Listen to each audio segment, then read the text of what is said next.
Well, the business started in 1913. We were one of the first Ford dealers in the UK, and by the time I joined the business years later, we'd been in the car business for 90 years.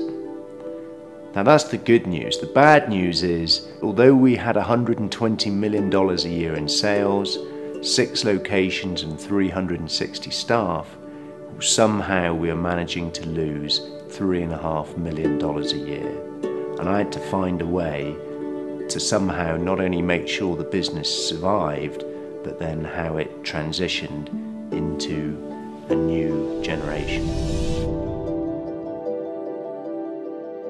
We came up with a pretty simple vision. Our vision was that Bryan Brothers will have the best customer satisfaction in the UK for the brands that we represent. Pretty straightforward. Now, when I tell you that we were 245th out of 250 dealers for customer satisfaction, hey, it was a stretch goal. So I think initially people thought we were crazy. But then you see, we didn't just put it on a plaque and put it behind reception and say, yep, that's a vision dealt with, moving on. We actually lived it. We started every meeting talking about our vision. Number one on the agenda at every meeting was, how does this, what we're here to talk about today, relate to our vision? Then we paid everyone a portion of their salary or bonus linked to customer satisfaction. Everyone, from the top down. And last but not least, I made a throwaway comment. I said, I'll tell you what, every quarter, because it was measured quarterly by our manufacturers, every quarter that our score goes up, we'll have a party. Well, that was it.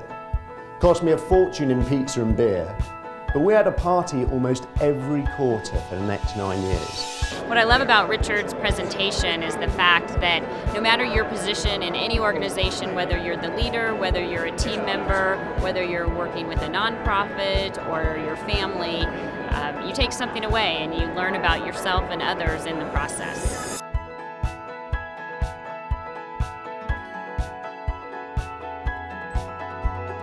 If I'm working with business owners, there's typically 3 questions that I'll ask them to answer.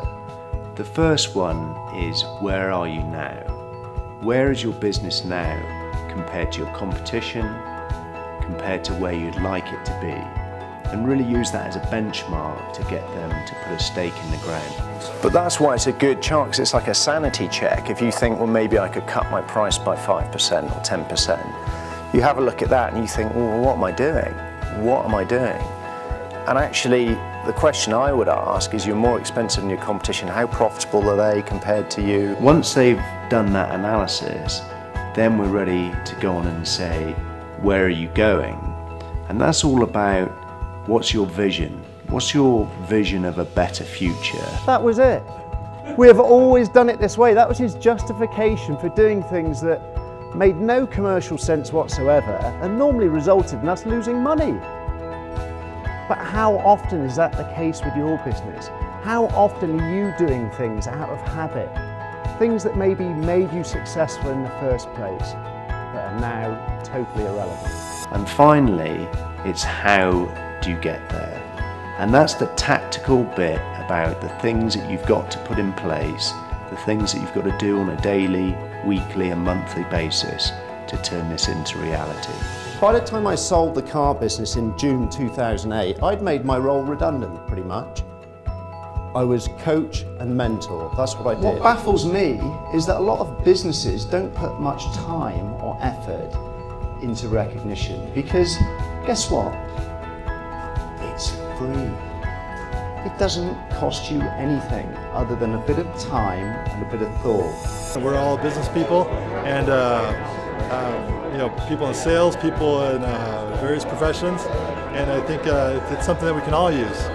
I know for a fact that some of my A players, Louise included, were regularly offered jobs and regularly offered jobs at more money. And I strongly believe the reason they stayed is because we had a vision, we had a purpose, but more than anything, we had some fun.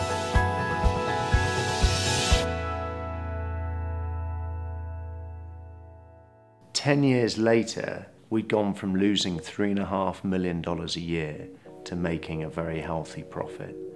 And more than that, we'd increased our customer satisfaction beyond all recognition from where we started with. And the thing that I'm most proud of is I think we changed the whole culture of the business. Okay, so you've thought about your own role as a leader and an owner. You've got a vision, now what? Well, I think, for me, the most important thing is to surround yourself with what I would call A players.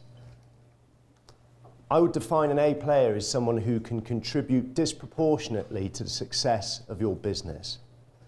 And the funny thing about A players is you meet them in the strangest of places.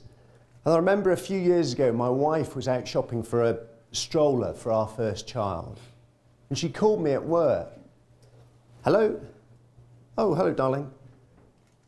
Yeah, I know the shop. You want me to come then? Really? What? Oh. You want me to meet Louise? Okay. Yeah, I'll be there in about 10 minutes. Okay. Right, bye. 10 minutes later, I walked into the shop and I met Louise. 5'8", brown hair cut into a bob, immaculate business suit. She was a class act. She spent about 20 minutes asking us clarifying questions about our hobbies, our lifestyle, our travel. And once she had enough information, she sprang into action. Oh, this is going to be so much fun. You guys are going to be great parents. I'm so excited for you. Come and see this. This is the new stroller from Mamas and Papas. Look how easy it is to fold down, fold back up again. It's even got cup holders. I mean, Richard, you said you like your coffee. You think that's good. Come and see this. This is the travel version of the same stroller. Look how small it is, easy to go in the overhead compartment on a plane. I mean, Melissa, you said you like to fly home and see your family in Colorado, right? Well, I'll tell you what, if you buy both of those today, I'll throw in that free luxury baby travel cot that we were looking at earlier. So, how would you like to pay, cash or credit? American Express. I spent $1,000 that day. $1,000. We didn't even have a baby yet. It's ridiculous. She was good. So good that I went back the next day and I gave her my business card and I said, Louise, you know, it was an absolute pleasure dealing with you yesterday. I'm still in shock that I spent that much money. But I'd like you to consider coming and working with me. Now, I know you've probably not considered a career in car sales and you're clearly doing quite well here, but I think you'd be really good at it. And it'd be good for you, but it'd also be very good for me. Just tell me you'll think about it. Well, a week later, she'd agreed to join us. And she was going from a basic salary of $30,000 to a basic salary of $15,000. But I guaranteed her that she wouldn't earn any less money in the first few months because I realized it was a leap of faith for both of us. And I'd like to tell you that she was an overnight success, but the reality is she struggled a little bit. She had no customer base, no product knowledge, didn't really understand our sales process. Oh, and she was the only woman on a sales team of 30 guys. And then my sales manager found out what she used to do for a living. She sold buggies? Baby buggies! Richard, have you lost the plot? I mean, really, you've just fired one of our top performers and you've replaced him with a girl that sold baby buggies. I mean, I know they've both got 4 wheels, but really?